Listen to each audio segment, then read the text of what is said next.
Olá, a gente vive hoje um momento chave da história. E para onde o mundo vai caminhar nas próximas décadas depende, e muito, da complexa rivalidade entre duas superpotências, os Estados Unidos e a China. E é para desconstruir as estratégias por trás dessa disputa que a gente está aqui hoje. Olha, essa pergunta aqui é o que está no centro de tudo. É o verdadeiro campo de batalha do nosso século. E a competição vai muito além de quem tem mais dinheiro ou o maior exército. O que está em jogo é qual modelo de governança, quais valores e, no fim das contas, qual ordem global vai prevalecer.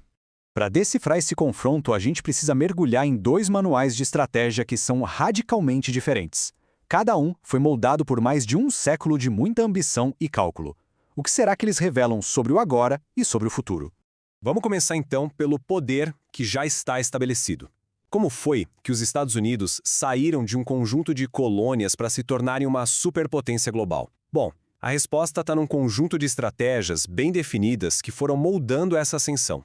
Lá na raiz da identidade americana, bem no comecinho, estava essa ideia do destino manifesto. Basicamente era a crença de que a nação tinha uma ordem divina para se expandir. E essa ideologia foi super poderosa. Serviu como justificativa para uma expansão implacável em direção ao oeste, que acabou desenhando o mapa e o caráter do país que a gente conhece hoje.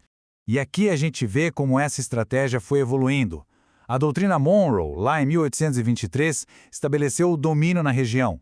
Depois, a política do Big Stick, do grande porrete, adicionou a ameaça da força militar na equação. Já a doutrina Truman transformou a rivalidade com a União Soviética numa batalha ideológica global, que culminou na criação da OTAN, uma aliança militar que projetou o poder americano pelo mundo todo. Foi uma adaptação constante para manter a supremacia. Mas a Guerra Fria não foi vencida só com poder militar, não. A influência americana se consolidou com uma estratégia dupla. De um lado, alianças militares, como a OTAN, e do outro, uma ajuda econômica gigantesca, como o Plano Marshall, que basicamente amarrou as economias da Europa Ocidental ao modelo capitalista americano. Só que, enquanto os Estados Unidos estavam totalmente focados na guerra ao terror lá no Oriente Médio, do outro lado do mundo, um gigante que estava adormecido começou a despertar. E ele vinha executando um plano mestre de longo prazo para remodelar completamente a ordem global.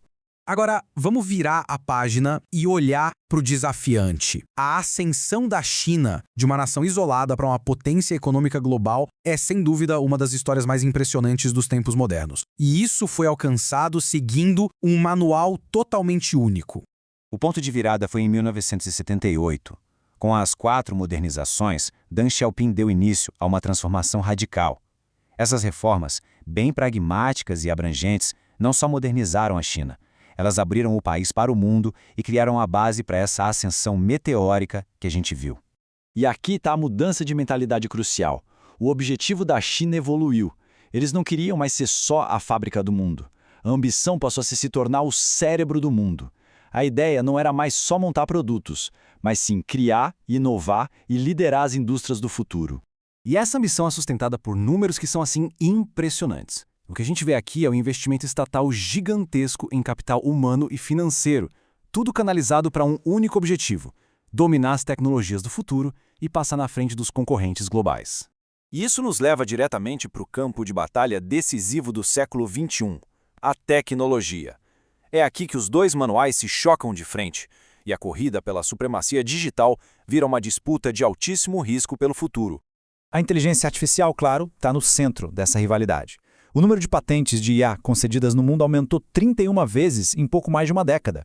Esse número é absurdo e mostra a velocidade e a intensidade dessa corrida tecnológica. Esse slide aqui revela bem as duas filosofias completamente diferentes em jogo. Os Estados Unidos confiam na inovação que vem da indústria privada, que é ágil, mas às vezes fragmentada. Já a China usa um esforço maciço liderado pelo Estado, que é poderoso e focado, mas talvez menos flexível. Duas abordagens bem distintas para o mesmo objetivo final.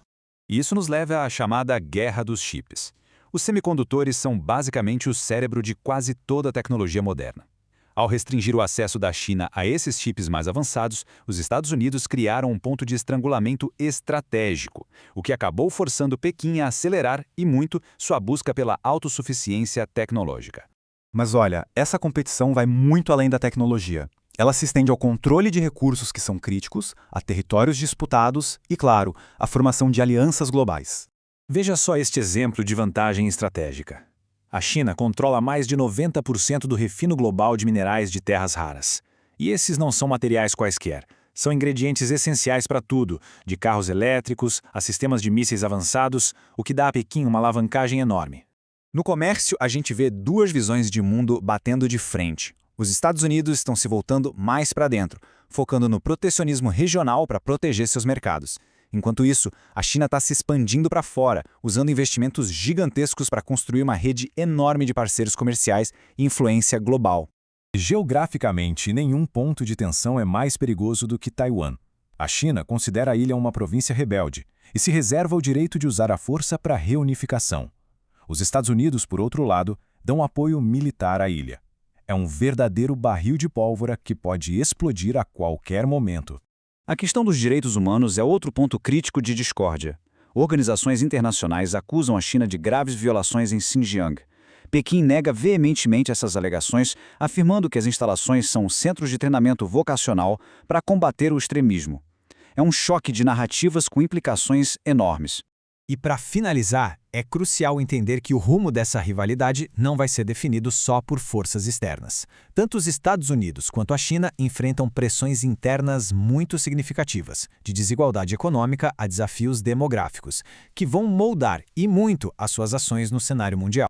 Nos Estados Unidos, por exemplo, as disparidades econômicas entre as regiões, como a gente vê nesse gráfico, alimentam a polarização política. Essa divisão interna pode acabar dificultando a criação de uma estratégia geopolítica coesa e de longo prazo, tornando a política externa mais reativa e, por vezes, imprevisível. E assim, a gente chega numa encruzilhada.